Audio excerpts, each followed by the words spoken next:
Hey fellow explorers, in this episode of the Travel Tips by Chris live show, we're going to be talking about 25 things that surprise first-time visitors to Italy.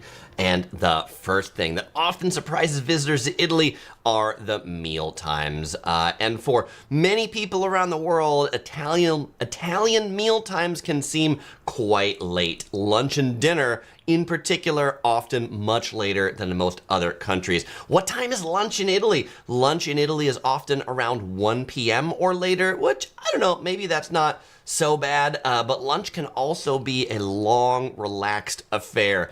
Don't expect to pop into many places in Italy and have a 30-minute lunch. Allocate at least 90 minutes if you're sitting down at a table service restaurant. Now, dinner. When does dinner start? Dinner typically is around 8 p.m. or later in Italy.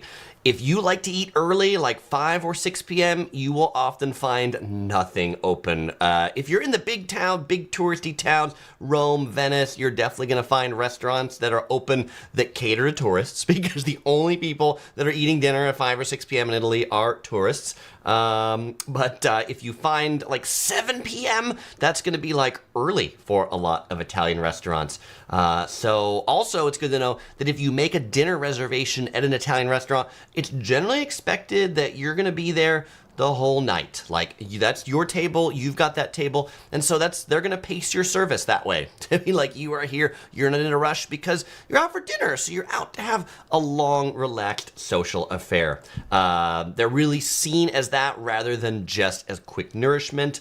Also, they have the tradition of aperitivo before dinner, where Italians will often enjoy drinks and snacks. That could be a great way to figure out how you fill your belly a little bit before you get to 8 o'clock. You know, in the USA, people will often have dinner and then go out for after-dinner drinks. In Italy, you probably want to reverse that. And you want to have your pre-dinner drinks and snacks, and then you want to have your dinner afterwards. The second thing that often surprises visitors to Italy, and this is one that definitely surprised us on our first visit to Italy, was that drinking water is not free in restaurants. I am used to, in the USA, you go to a restaurant and you just get a glass of water put on your table, as much water as you want. But in Italy, in general, if you're at a sit-down restaurant, if you want water, you are going to need to buy it. And then when you do say, yes, I'd like some water, they will typically ask you if you want water with gas or no gas, which in the Italian English sounds like this: gas no gas, gas no gas. What? That's so. O'Sigurl and I, our first time in Italy, which was in early 2000s, we're in Venice and we're at this restaurant. We say we'd like some water, and the server says, "Okay, water, gas no gas," and we both look at each other like, huh? Gas or no gas? Would you like your water sparkly with gas, or would you like your water still with no gas? It's going to be bottled, and if you ask for tap water, they will say, tap water is not for drinking, tap water is only for washing the dishes. The interesting part about this is that although you have to pay for water in the restaurants, water outside at fountains like this is a drinking fountain in Italy. The water just runs out of it constantly, free and delicious. In Italy, they've still got the aqueduct, and it turns out the water quite tasty. So my recommendation to you would be to drink all your water outside when you're about the town from these free drinking fountains that at first glance you'd never think this is designed for drinking from, but if you bring a bottle of water with you, you can fill it up, get your fill of water, and then when you're at the restaurant, get some wine, get something else, because the wine is often cheaper than the water in Italy. The average Joe on the live stream says this is not just a trait of Italy, it's a trait of Europe in general. No free water. I prefer the US way. You are right, Joe. It is not just an Italian thing. It is generally a European thing. But those fountains in particular, they just run all the time. Very Italian. In Switzerland, you'll see things like that too. All right. The third thing that often surprises visitors to Italy is the sheer amount of historic sites. Wherever you go in Italy, like the whole country truly feels like a museum. The density of the ancient ruins, the Renaissance art, the medieval architecture, it's really, truly amazing. And so there's all these sites, but they're all right next to each other. And really like Rome just is one of those where you're like, I I feel like I'm in a movie. OC Girl, by the way, my wife recommends that if you're going to be taking a trip to Rome, you definitely watch the movie Roman Holiday. She feels like that's a great movie to get you into the Roman spirit. The fourth thing that often surprises people when they visit Italy is the sheer amount of tourists. Oh, wow, there are so many tourists in Italy. And like wherever you go, in addition to just tourists, you're also going to find long lines. Like to get into the Colosseum that I showed you earlier in the other picture, you will often, like the line can be like an hour to buy tickets. Like crazy talk, although in many Italian tourist attractions, there's the main line, and then there's other lines, and then there's other ways to buy tickets that you can skip the line. Like the Vatican is a great example of this. Like the Vatican can often have lines of an hour or two to get in, but you can buy like guided tours that allow you to skip the line to get into the Vatican completely. So do take a look at the sneaky ways to get your tickets so that you're not standing in a throng of tourists' hordes. Now, what comes with a lot of tourists, unfortunately, sadly in Italy, also comes with pickpockets. There are a lot of pickpockets and there are a lot of thieves that operate in Italy.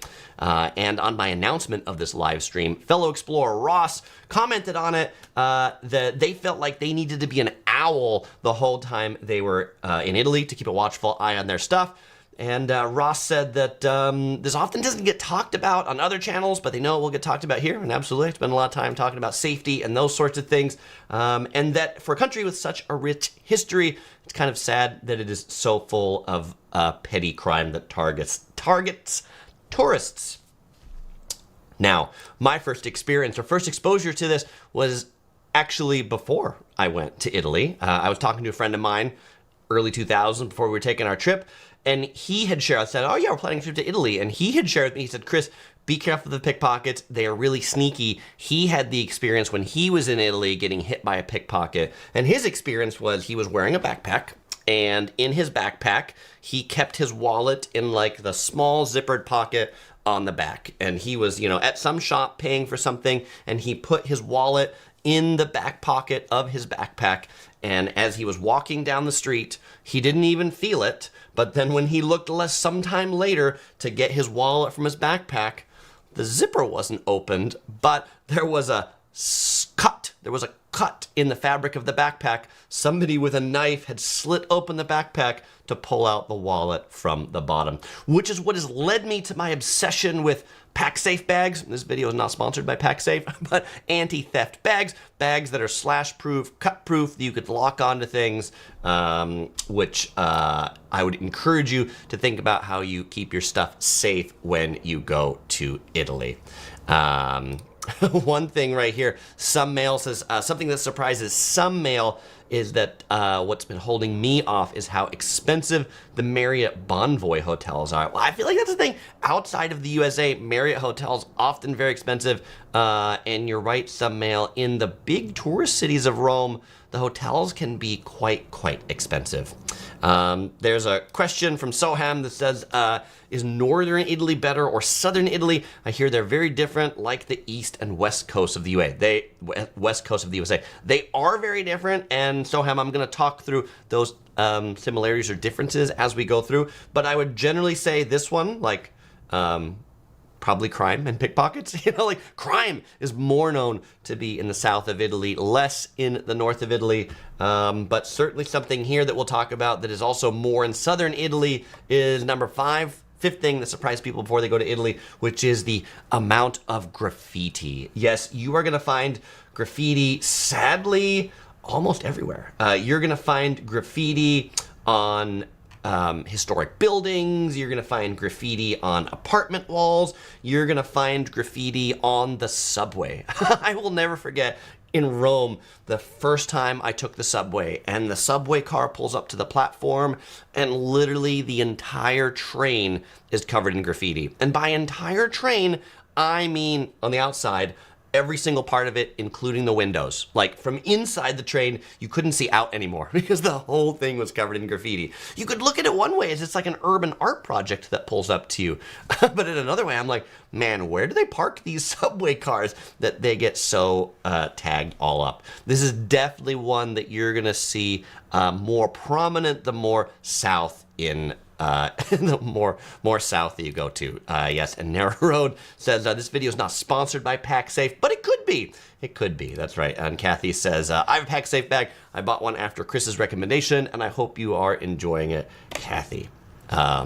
Kathy points out that traffic is really bad in Rome. Traffic is really bad in many Italian cities, and we are going to talk about that in one of our numbers coming up. All right, the sixth thing that often surprises visitors when they go to Italy is that inside Italy, there are actually two independent countries.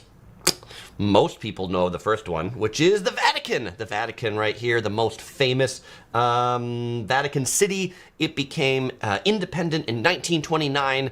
It is the home of the Catholic Church, or the country of the Catholic Church. The Catholic Church has its own country. It's the Vatican. It is really small. It has an area of 49 hectares or 121 acres and a population of 882 in 2024. It is the smallest sovereign country in the world, both by area and by population. The second independent country is San Marino. San Marino is more in the north of Italy. It is the fifth smallest country in the world with a land area of 61 square kilometers or 23 square miles and a population of 34,000 in 2025. Roman asks me, will we be going there? It's definitely on our list of places that we're going to go to again. Why did I decide to do this live stream today? Because I was talking to a friend a few days ago and they were going on a trip to Italy. I had a lot of advice to offer them, and I realized I've never really done a video like this on Italy. Osigo and I have been to Italy many times, and some of our first videos actually on YouTube were Italy videos, but I used music on them, so they were struck down. The first video that still stands on my channel on YouTube is from Norway. That's the one that stands there. The Italy videos all had the copyrighted music, so they didn't stick around. And then we've revisited Italy since then, but it's never been for a long time, and so I've never had time to do any big travel guides other than hotel reviews. So I figured it was worthwhile. So next time I have a friend that goes to Italy, I will just say, well, let me tell you everything you need to know. Just watch this video. Things that surprise people before they go to Italy. Yes, and Brandon says San Marino is the other country. Very, very good. Okay, the seventh thing that surprises visitors before they go to Italy is that Italian food in Italy is so much more delicious than the Italian food outside of Italy. And okay, if you live in one of the countries that surround Italy, like the neighboring countries, probably the Italian food there is pretty good too. But by the time you come to the USA, I mean, I like American Italian food, but it's different. It is not as fresh. In Italy, they really focus on the fresh ingredients. In particular, this is one of my favorite things to get in Italy, which is caprese. So you get some buffalo mozzarella cheese and tomatoes, a little bit of olive oil, and there you go. The mozzarella cheese made from the buffalo's milk, and many of the restaurants in Italy, they will get their cheese delivered every day. Like the cheese is made that morning and then delivered to them same day. Truly delicious. And I find that this mozzarella cheese, if you've never had like not just mozzarella cheese that you put on pizza from Pizza Hut, but like an actual like good Italian mozzarella cheese, the bufala mozzarella, it has this like spongy texture that like absorbs liquid, and when you cut into it, the liquid will kind of run out because you're cutting it down and you're squeezing it, but then as soon as you like pull your knife or fork up, then it like absorbs all the water back in again. And just most bufala mozzarella that I've had not made in Italy, made from other places outside or shipped from Italy, just tends to dry out and has a much more harder clay-like texture than this spongy, soft texture. The eighth thing that surprises visitors to Italy is that you won't find much in the way of spaghetti and meatballs or pepperoni pizza.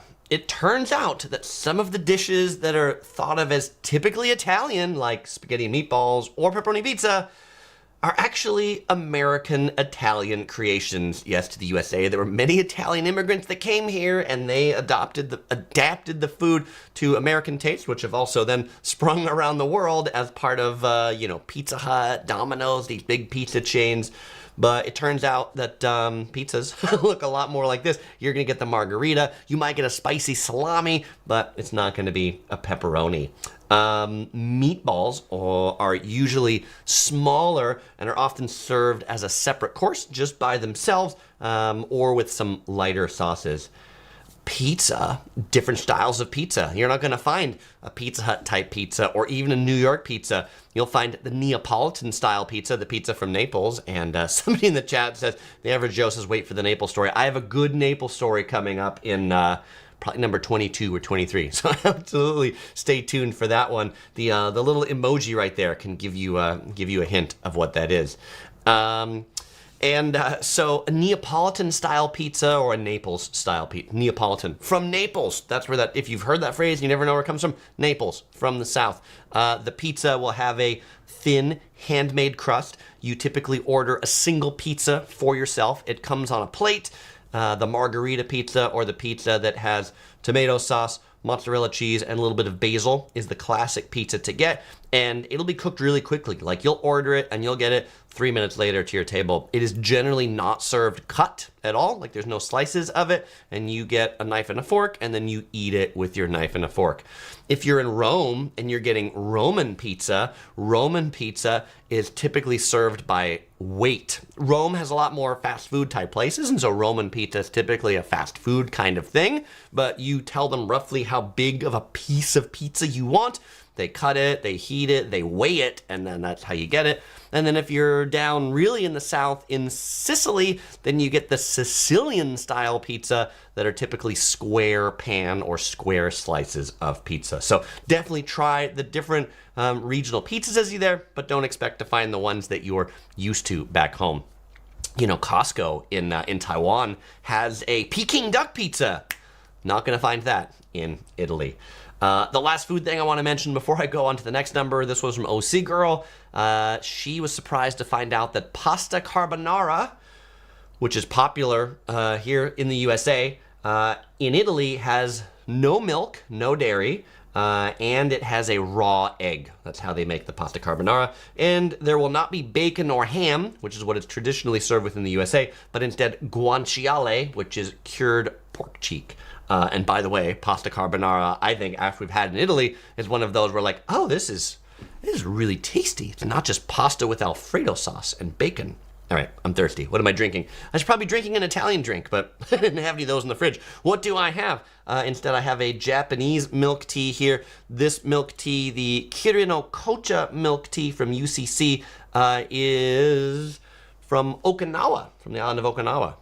I did not go to Okinawa or get this in Okinawa, but I got this at the local Okinawa fair at a Japanese supermarket. And the Kirino Kocha translates roughly to mist tea, a light, refreshing milk tea taste. Okay, let's go on to number 9. The 9th thing that surprises visitors to Italy is that pasta is not a main course in Italy.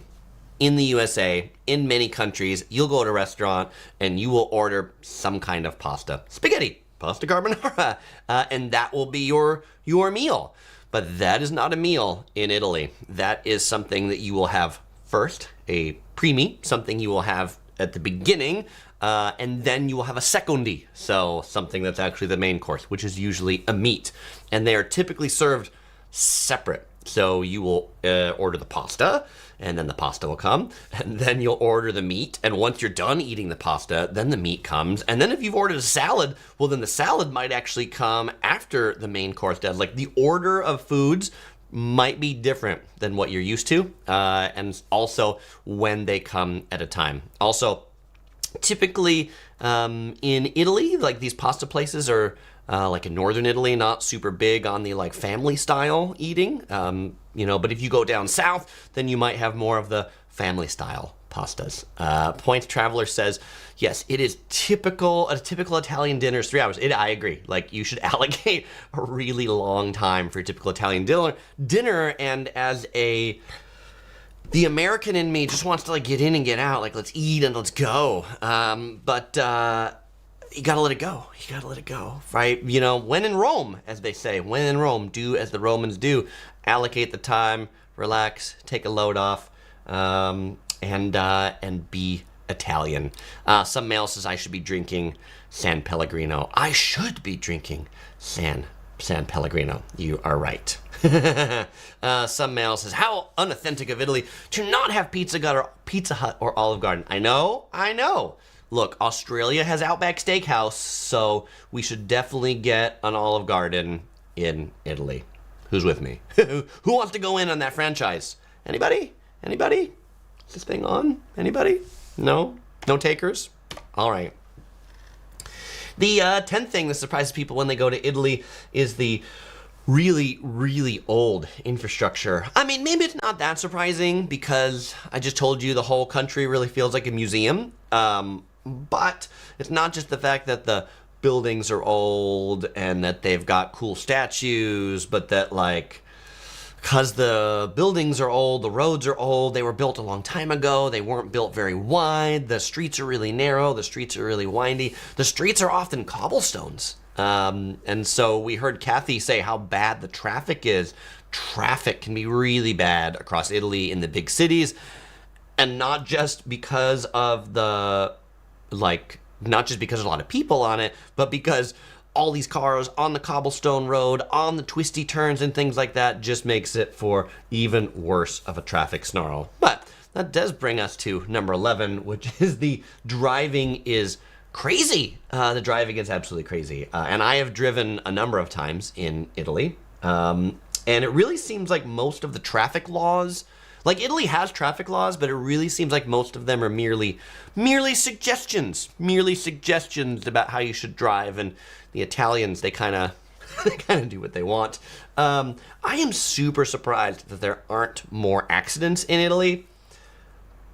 But there probably aren't because people have to be much more hyper vigilant when they're driving to make sure that they don't actually run into people just because of the way the traffic and everybody drives. Parking spaces turn out to be super tiny. And if you're doing street parking, I've seen cars when they like get into a parking space, they'll literally tap the bumpers of the other cars in the front and the back to be like dunk, dunk, dunk, dunk, dunk. Cars will often have duct tape over their bumpers because really it feels like you're playing a game of bumper cars in Italy. Bumper cars, indeed. This is not the Naples story, but I have 2 Naples stories related to this. So one of my first experiences in Italy driving was in Naples, and I picked up a rental car from Naples airport, and I drove into central Naples where I was staying at the Renaissance Hotel there, and I'm at this intersection that, as far as I'm concerned, looks like a left turn yield intersection. There are like 2 or 3 lanes of traffic coming towards me. I'm in this left turn lane. The stoplight doesn't have a green arrow, just turns green. And so I'm waiting to turn left until the other traffic this way, is clear. But that is clearly not how you get across this intersection, because the other drivers behind me, what they do clearly, they're like, this darn tourist. What they do, they drive around me and they just lunge into the intersection. They just like lunge into the traffic that's coming this way because it's kind of like it's moving, but it's kind of slow. And so they just lunge in front of other cars to lunge and lunge and lunge and make their way through. So you do have to be a bit aggressive of a driver. It's often kind of surprising how crosswalks work too. Like if you're at a crosswalk or trying to cross the street and you make eye contact with the cars as the pedestrian, you make eye contact with the driver, then the driver will be like, you see me as the driver, so that means I as the driver get to keep going. And so the way it's been explained to me, obviously it's a joke, but it's true, is like, Chris, you have to not make eye contact with them, and you basically have to just kind of like, I'm going, so that the drivers then have to realize, oh, you're going, then they need to stop. There's this like aggression to be there. By the way, please don't be too aggressive. I don't want you to get run over. I don't want you to hit other people. But just know that if you're going to be timid and like laid back with traffic across the street, you're never going to get anywhere in Italy. Narrow Road says, nowadays, Americans generally guard their vehicles like a precious possession. Cars are a very utilitarian thing in many other countries, for sure, and they definitely seem like that utility in Italy that's also stolen a lot. In the south of Italy, I think car theft is so prevalent that many cars will have this, like, gigantic metal block thing that goes over their steering wheel, and I don't mean just like a bar. Like, I mean like a suit of armor that like fully uncovers the steering wheel and then goes down and steps on the brake, that then has like 5 locks on it and chains to chain it up. I also had a friend of mine who lived in Italy, and his story to me was that his car was constantly getting broken into.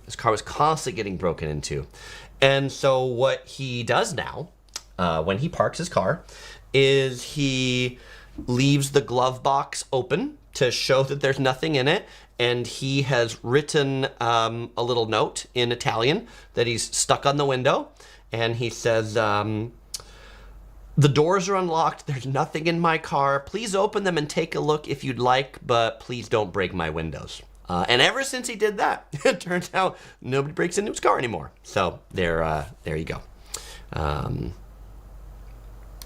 BTVS says, if you are someone with mobility challenges, and even if not, do a golf cart tour, all the benefits of a small walking tour and none of the walking. Thank you for that suggestion.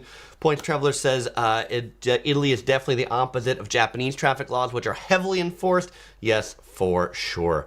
The Average Joe says, I heard Italy has good trains, though. Yeah, I think the train travel in Italy is pretty decent. I've done the train from Rome to the south of Italy a number of times between Naples and Rome, and overall that's been a pretty good trip. Okay. The 12th thing that often surprises visitors to Italy is how small the elevators are.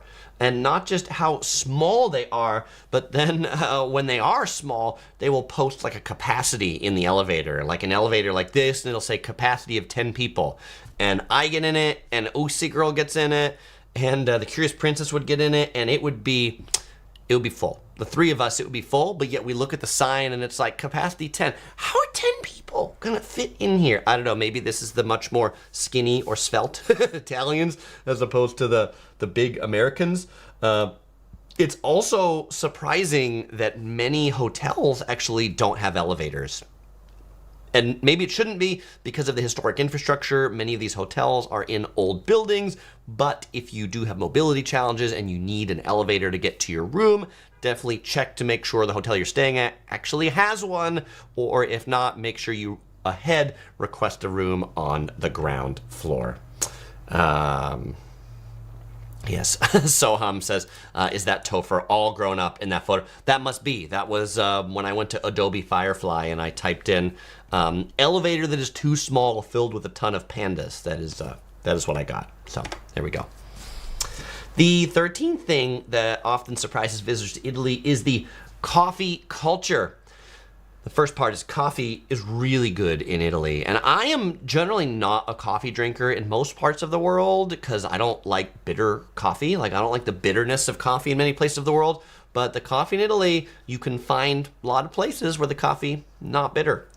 And even in the most random places, OC Girl said something that surprised her on one of our trips. Was we were staying at a Courtyard Hotel, outskirts of Rome. She wanted some coffee. Next to the Courtyard Hotel was just a random cigarette shop, like a smoke shop. And she went to that smoke shop and they had coffee, and she got the coffee at that smoke shop, and she's like, this is some of the most delicious coffee that I've ever had.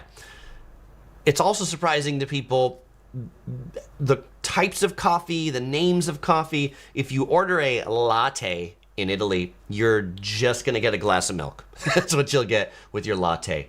There are milky coffees. A cappuccino is a milky coffee, but milky coffees are generally only consumed in the morning, typically with breakfast, as kind of a rough rule, not after 11 a.m. So you can get them after 11 a.m., but it's generally only the tourists that are getting the milky coffees in the afternoon. It is also common to drink your coffee standing at a bar. So you might think of a bar as a place where you order beer or alcohol, but many places that you get coffee in Italy are a coffee bar. It's literally a stand-up bar. The people in the back, you order the coffee, they give you the coffee, they put it on the bar, you stand there at the bar, and then you drink your coffee in like a minute or two or three. Or if you got like a dessert or something or a pastry or whatever or a snack, you would eat that standing at the bar and then you would go on your day. So like it's an interesting contrast about how the typical Italian meal is 3 hours, but the typical coffee drinking is 2 minutes.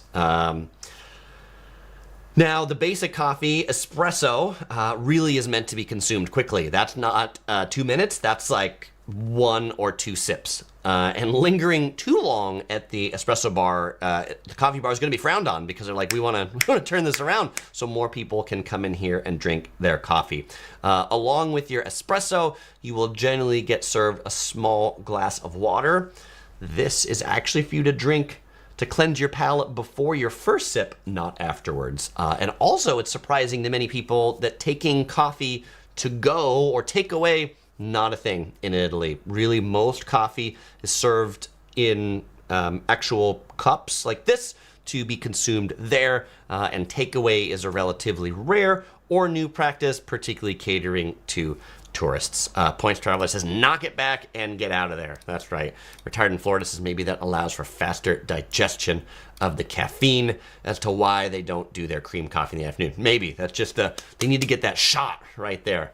And Narrow Road says, I'm a half Sicilian who hasn't been to Italy. If I ever go, you might not see much of me if you don't frequent a coffee house or pizza restaurant, because that's the only place you're going to be, right? It's the coffee houses or the pizza restaurant. Yes. OC Girl is probably on a like 3 or 4 coffee a day diet when we go to Italy, and I am definitely on the 3 or 4 pizza a day when we go to Italy with my bufala mozzarella that I showed you in the caprese. The 14th thing that often surprises visitors to Italy is the warm Italian greetings. This is not just something you'll see in movies, but this is something that Italians do. And while handshakes might be common for first meetings, it's typical for family and friends in Italy to greet each other with kisses on both cheeks, even between 2 men. Personal space in Italy tends to be much smaller than in other Western countries, definitely way smaller than in Asian countries. So don't be surprised if people stand much closer to you in conversations. And they might not appreciate that if they're talking to you and you're backing up, that you're looking for more space. They might just be backing up along with you.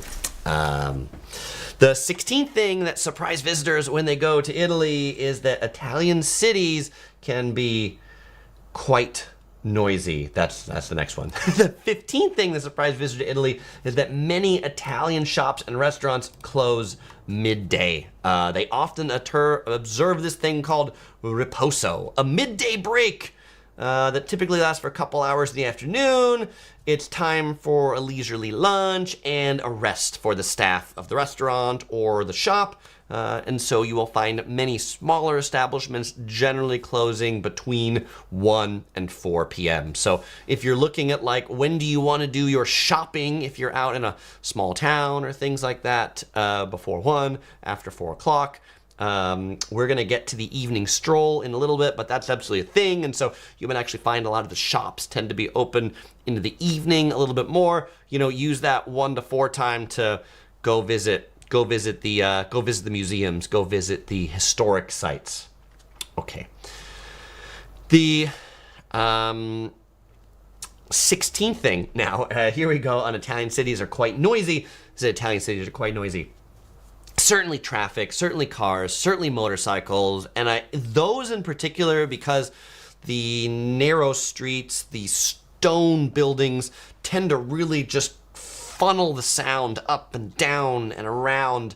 I also feel that Italy has very lax noise restrictions on vehicles, so the cars and the motorcycles, the scooters they're just way louder than they are in many places. But in addition to that, cities like Rome and Milan are often known for their lively atmosphere. Like this, some street performers that bring an actual piano. Is this guy playing a piano? Is this guy playing?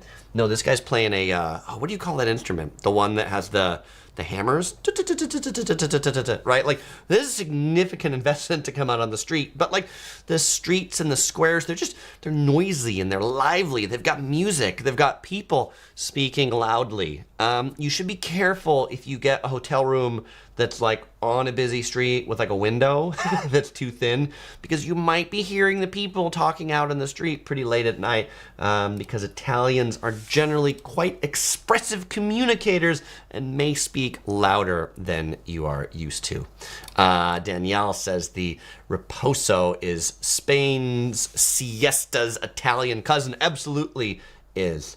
Larry says, Chris, I've never been to Italy. What is a very first good place to eat? Larry, I guess it depends where you're eating.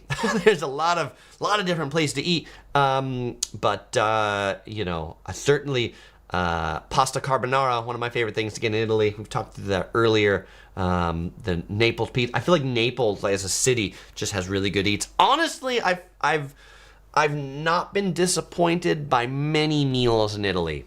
I have been disappointed by some meals. Let me tell you, Larry, the places you should not eat.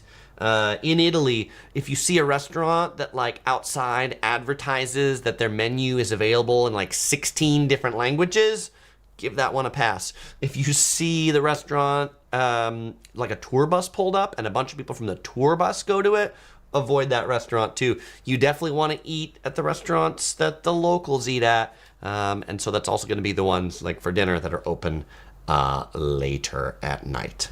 Yes, Harley says there's lots of honking by impatient drivers. There is a lot of honking, a lot of horns on the cars. Dear Agony asks if I've been to one of the 3 volcanoes. I've been to Pompeii, so I've seen the ruins of Pompeii. I guess that's close up to one of the 3 volcanoes. Darkson says, we went to Italy for our honeymoon for 3 weeks. Started in Sorrento, Amalfi, Positano, Pompeii, Capri day trips. I love Positano, beautiful beaches there. And then Rome, and then Venice. We stayed on Murano. Murano is one of the islands around Venice that is famous for its blown glass. It's really beautiful. Then to Lake Como, and we left from Milan. That sounds like an awesome trip, Darkson. BTVS gives this suggestion, and I would absolutely agree with this suggestion, to ask the people at your hotel. Got good recommendations that way. I agree with you. Some of the best foods I've had were absolutely that way. Ask the hotel staff. But if they're the food in our hotel is great, you're okay, well, try somewhere else. Try something else. Okay. The 17th thing that really surprises visitors when they go to Italy is the severe lack of public toilets. Finding public restrooms in Italy can really be quite a quest. They are few, they are far between. While they do often exist in train stations and some public areas, you will find many of the public restrooms you have to pay. You got to pay to use them, so make sure you carry some coins with you. And a reliable option is really just to pop into a cafe or bar, make a small purchase to use their facilities. Get your espresso at the coffee bar and make sure you use the toilets while you are there.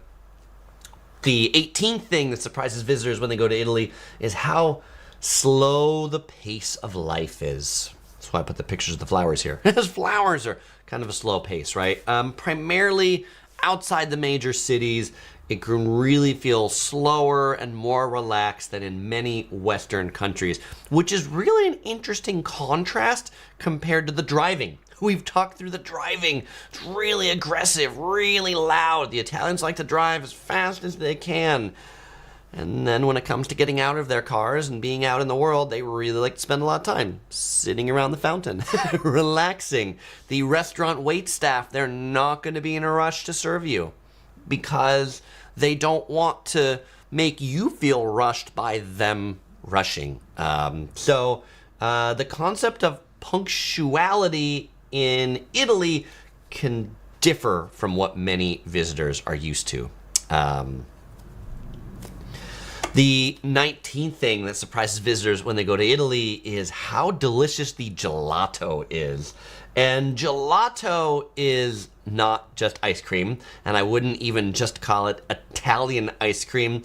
Definitely, gelato is a very Italian dessert, but gelato is, the difference between regular ice cream and authentic Italian gelato is very noticeable. There's a lower oxygen content in gelato, typically made fresh using a lot of fruity nut type ingredients, and Italian gelato is often served at a warmer temperature, so it's not as hard. One of our favorite gelato shops in Rome is called Giolitti. This is like the mecca for gelato. This place is huge. They've got so many different flavors. What I would encourage you to do when you're in Italy and you're getting the gelato is not just get the standard ice cream flavors that you used to. Don't just go for the vanilla, the strawberry, or the chocolate, but like go and look at those unique flavors that you don't have in your home country. Pistachio is really popular. Marron glaces. It's I don't know what do you even call that. I should know the translation of that. Like rice is a popular flavor, and then they'll often do like a whipped cream on top of the gelato, which is typically like a house-made whipped cream, not just something that they squirt out of some cheap can or some cheap Cool Whip. You should know, this also surprises people, that when you get ice cream or at these like fast casual type restaurants, there is a different price to eat in and to go. And so like at this gelato shop, there's a section where you can sit at tables and eat the ice cream there, or you can not, and you can take it outside. And it's been a while since I've had the gelato from here. But I'm just gonna make a price. I'm gonna say the gelato to go, let's say it's €3. The gelato to stay is like €5. So just to give you an example, the prices are absolutely different, significantly different between to go or to stay. So don't be surprised if you were to go to some shop and they advertise a price on a window and then you go inside and sit down that you get charged more because you're getting charged for the table or for sitting there. Retired in Florida says, get the marinara flavored gelato. I don't know about that. That does not sound delicious. Though Retired in Florida says, I tried balsamic vinegar gelato. I loved it. Awesome. Roman says the best gelato in the world is Lorana Gelato in Bora Bora. If I am ever in Bora Bora, I will absolutely remember that. Related to toilets, Kathy said we had to use the bathrooms in McDonald's in Rome to go to the toilet. Yeah, that's another good option. Hop into the great American toilet chain. That's right. Larry says, I found it difficult to get a taxi when we stayed outside of the city center. We had to pay more, and the driver was hesitant to do so. Yeah, Larry, I would agree with that statement. I feel like you find taxis in the city center, but there are absolutely less of them when you stay outside the city center. Larry says, is the fast food chain in Italy good as in the U.S.?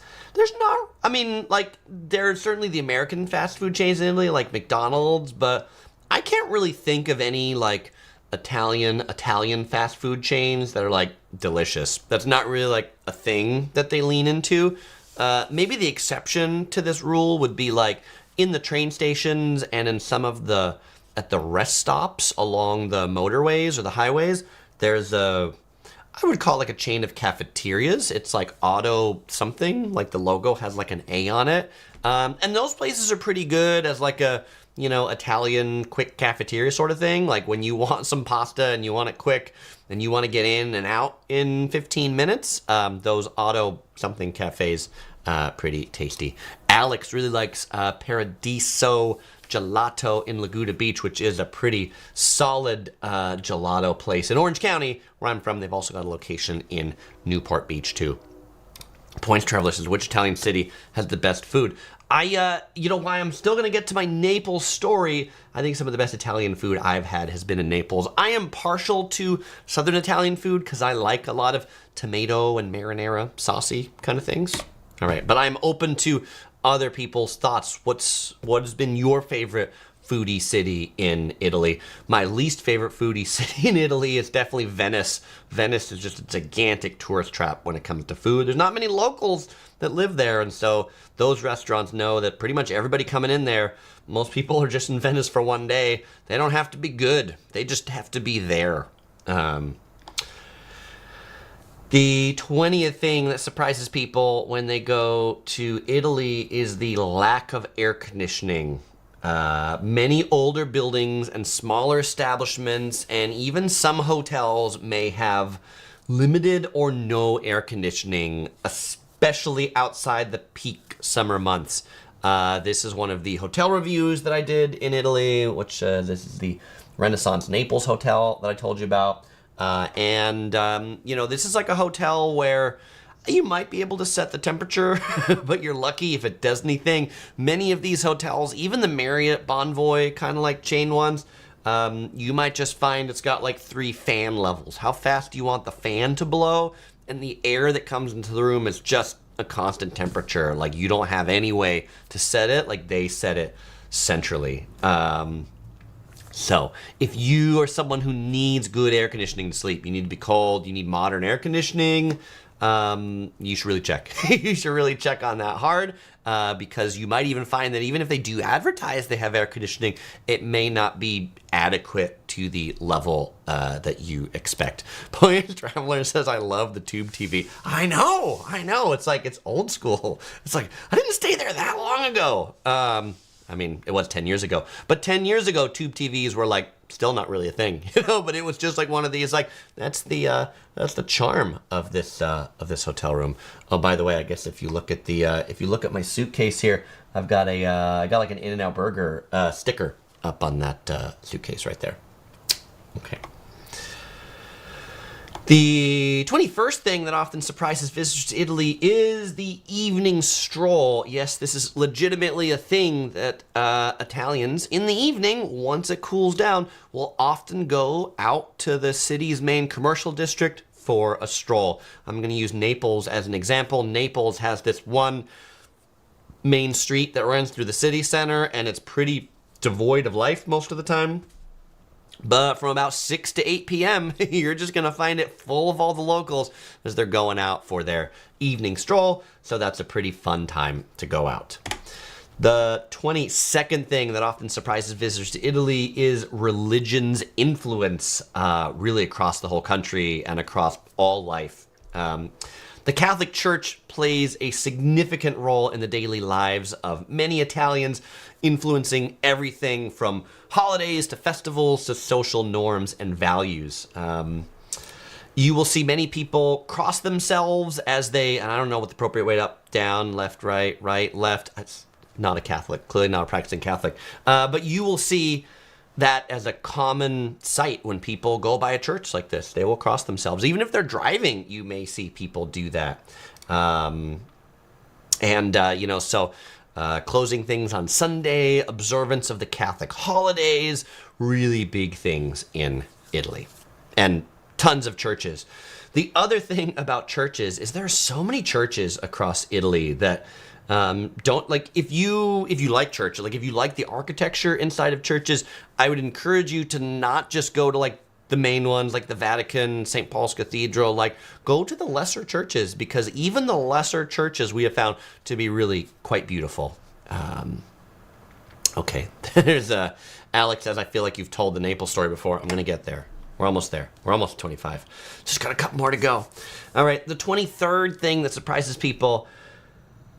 before they go to Italy, when they go to Italy, is the English language use. While English is generally spoken in the tourist areas, finding its prevalence, you'll find, is definitely lower outside of the major cities and resorts. And so you might be surprised that in Italy you actually need to help know some Italian if you go outside in the countryside.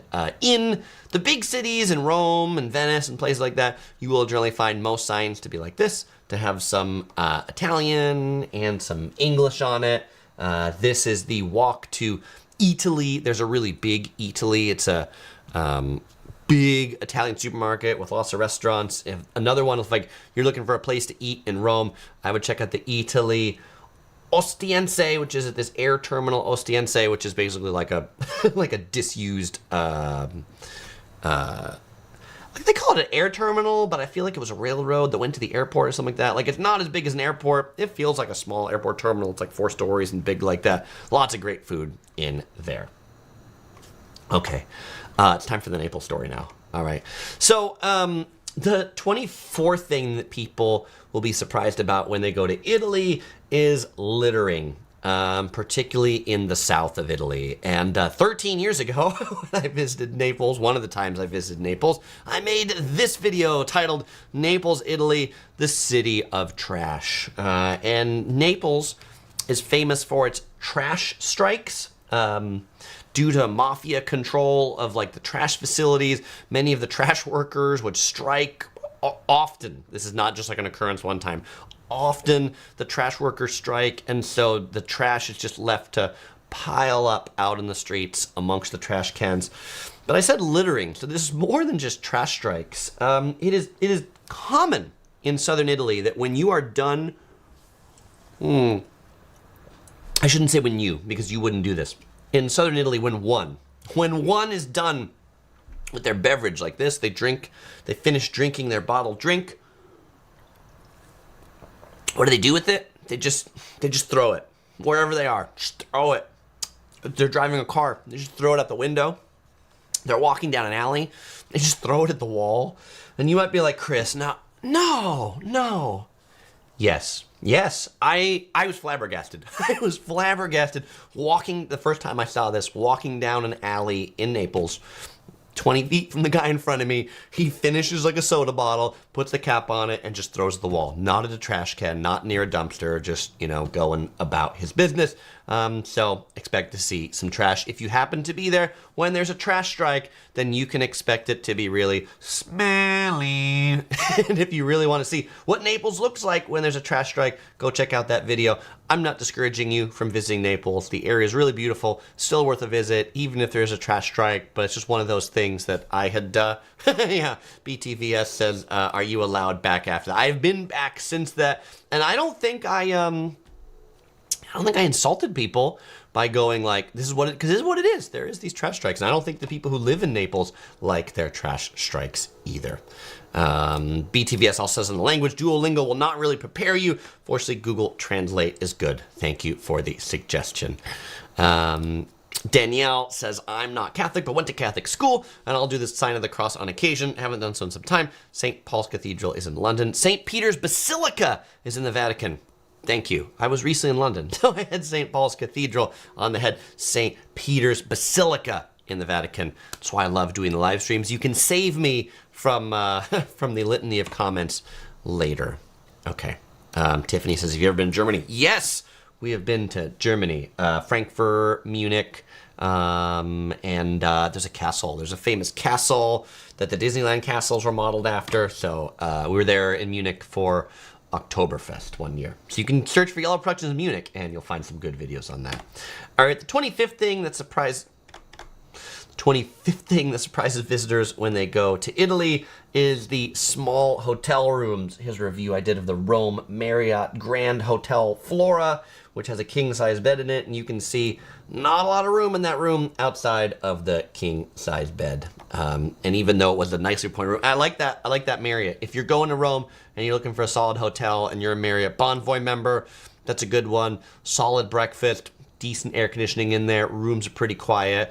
I've stayed there 3 or 4 times maybe going to Rome, so I really like that one.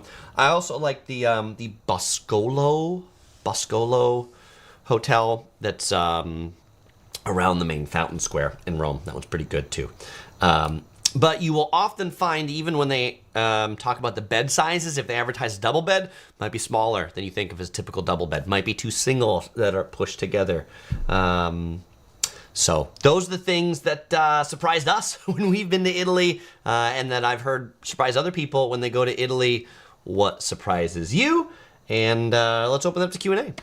Fellow explorers, it is now Q&A time. If you've got a question, I've got an answer. Larry says, hey, I don't speak Italian. What can I do to get some help? Well, either stick to the big cities, stick to Rome, Italy, Florence, Rome, Italy, Rome, Florence, Milan, Venice, or get your Google Translate app. Google Translate really is a wonder, and it works well from English to Italian and Italian back. Harley says, Naples is a great gateway to Pompeii. Absolutely is. And I feel like most people who go to Naples, yes, Naples is the gateway city in the south to other places. So you're either like taking the train from Rome down there, or you're taking the plane there because it's a good airport. So yes, Naples tends to not be a city that people go to stay at itself for a long period of time. But what I will say, back on the food, because Naples is the big kind of hub in southern Italy, I think the food there is actually pretty delicious. Joe asks if I've encountered the mafia in Italy. I don't know if I have. Maybe I have, but I don't know that I would have known them. I feel like the mafia doesn't wear like a big t-shirt that says like mafia or something like that. Soham says, first time in Italy, should I stick to a region like the north or south? My answer is going to be yes, Soham, unless you got a really long time. Like if you've got like 3 weeks, then you can probably go from north to south. But if you've only got like a week and a half, 7 to 10 days, then I would pick a particular region. Classic first time Italy agenda is something like a couple nights in Venice, a couple nights in Florence, and a couple nights in Rome. That's a pretty typical one. Points Traveler asked if I've ever flown ITA Airways to Italy. ITA Airways? What is the ITA Airways? Is that the Alitalia? Yeah. So right, like that's rebranded Air Italia. I would not do it again. They lost our luggage. What they did, this was actually coming back from Rome. We took Alitalia from Rome to Paris, and then Paris to LAX. And they tagged our bags with other people's tags. And they tagged other people's bags with our bag tags. So I got the claim tickets, and this is, again, you learn after travel to be like, look at the claim tickets and watch them put them on. But we weren't that seasoned at that point. And then when we got to LAX and our luggage didn't show up, and then we showed them our claim tickets, and they're like, these have different people's names on them. And I'm like, well, these are the claim tickets they gave us. And they're like, oh yeah, your bags are in Paris. Maybe the store... Right, it was like, okay, but we're not in Paris. we're back at LAX. Point Traveler says probably why the airline went bankrupt. That is probably why the airline went bankrupt. Tiffany says if I ever need good German recipes, hit me up. I am full-blooded German and born in Omaha, Nebraska. Tiffany, I'm always up for a good schnitzel. Always up for a good schnitzel. Danielle says, no hotel room in Europe is smaller than the Best Western in Paris. My mom and I stayed in 2008. My mom had 2 welts the size of quarters on her thigh after the first hour we checked in. Hotels in Paris, super small. Yeah, I definitely had a hotel room in Paris before that, like the door couldn't open all the way because it would hit the bed. Okay, this is pretty small. Joe asks, we've been to the Italian Alps. We've been to the Swiss Alps on that side, but we've not been yet to the Alps on the Italian side. The Fandom Traveler says, what's the best way to get around the country? Rail, flights? I think the trains are pretty good, but the trains are only going to get you between the big cities. If you want to explore the coastal south of the cities, you got to rent a car. So I would say train and car, really. Flights, for all the things we talked about, Alitalia and the quality of their airports. Airports are not that great. So I try to spend the least amount of time in airports in Italy as I can. My funny story about the Naples airport. This airport's like so old that in like the main like departures hall, I guess it was a ticketing hall, where you would do ticketing or departures. If you want to use the toilets are downstairs. And by downstairs, I don't just mean on like a floor below the floor that you can take an escalator or elevator to. I mean they are down a set of stairs. Who builds an airport like that? Who builds an airport that you have to go downstairs? Because you've likely got luggage. You don't want to like go downstairs to use the toilets, but that's where they built the toilets. It's old. Darkson says, I loved the trains, Trenitalia. We took trains from each city and booked everything in advance, so that's a double click on the trains. My note to you is be cautious of luggage thieves on trains. So if you got luggage on the train, watch your stuff like a hawk, like an owl, whatever analogy you want to make, but keep an eye on it because people do hop onto trains and steal things. Sir Nate says, I like how you skipped my question and laughed at it. Great video. You're welcome, Sir Nate. There we go. Okay. What tips on traveling to Italy with food allergies? I don't know, Jonathan, as someone who doesn't have food allergies in our family, it's not one that we tend to look at. So I wish I had a better suggestion for you, but if we do have any fellow explorers that have food allergies and would like to share their experience for Jonathan, please help out a fellow explorer. Narrow Road says, we've been to Tuscany. I've not been to Tuscany yet. Italian countryside, we would like to. Michael says, I didn't understand why you said to not eat in Venice. Can you expound? I mean, I can expound because Venice, not to eat, but like not to eat at the really touristy restaurants in Venice. Probably the worst Italian food we've ever had was in Venice. Like many of the restaurants in Venice, they know that the people they're catering to are tourists. Like all of their customers are tourists. And so the lasagna that they make, they just microwave their lasagna because there's no local Italians that are eating there. It's only tourists. So the food doesn't have to be good.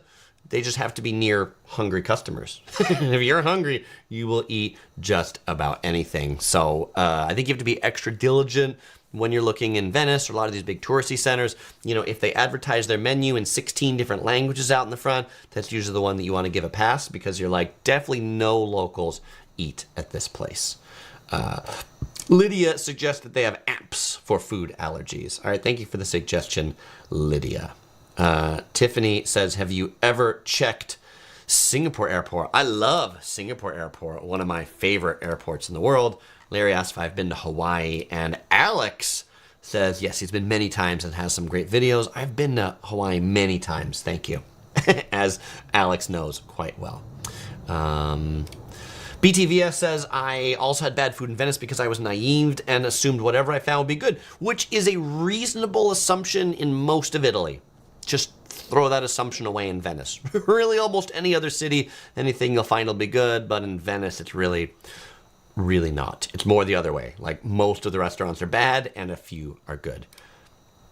Dear Agony says, when and if you go back to Italy, what do you plan on doing? Where do you plan on going? We really want to explore more of the north of Italy, like the part that's around Switzerland. So I guess the Italian Alps, Milan. There's a big Italy that opened up there. So we want to go to like the world's biggest Italy up there. So that would probably be our we'd start with that and then work our way from there. Danielle says about that Paris room, they walked into it and her mom said, oh, it's a dollhouse. We had something similar with our luggage. In 2008, coming back from Barcelona, LAX via Heathrow, one of our bags were put on one plane while we were on the other. It's not where you want your bags. You don't want it on the other plane, do you? Yes, it's the time you've been waiting for. It's time for the giveaway. All right, fellow explorers, in every live stream, I always give away one of my Yellow Productions crew shirts to a lucky viewer that can answer one of my questions. And my question to you, if you answer this and you're the first person to put it in the chat and I'm the first person to see it on my screen, meaning it gets here first before any others, you will win that shirt. My question to you is, what is the picture of the first Italian food that I put up at the beginning of this live stream. If you're the first person to name that Italian dish, you will win that shirt shipped to you anywhere in the world. If you didn't get to win one and you want to buy one, you can pick one up at the Yellow Production shop. The link is right here, also in the description below. If you wonder, Chris, when is the next live stream? Well, you can sign up for the Yellow Productions update. This is my email list where I will email you every time I've got a new video to send out. And before I go to the winners, I also want to thank my channel members that make a lot of this possible, who've been supporting the channel on a monthly basis. So thank you very much, channel members. You can do that to support the channel as well if you don't want to buy a shirt. All right, let's see if we got a winner. Yeah, I see one. And now we have a winner chicken dinner. Winner chicken dinner. The first person to say lasagna right there is Tanya Sierra. Yes, this is the first food that I put up. Congratulations to you, Tanya. Send me an email, chris@yellow-productions.com. You'll find that in the description below. Let me know your address and size of shirt you want, and I will get that headed out to you. By the way, I do find the lasagna to be quite delicious in Italy. It is one of my favorite Italian dishes. All right, well, fellow explorers, it was a pleasure to hang out with y'all today. As usual, I won't say goodbye because I'll see you in the next video.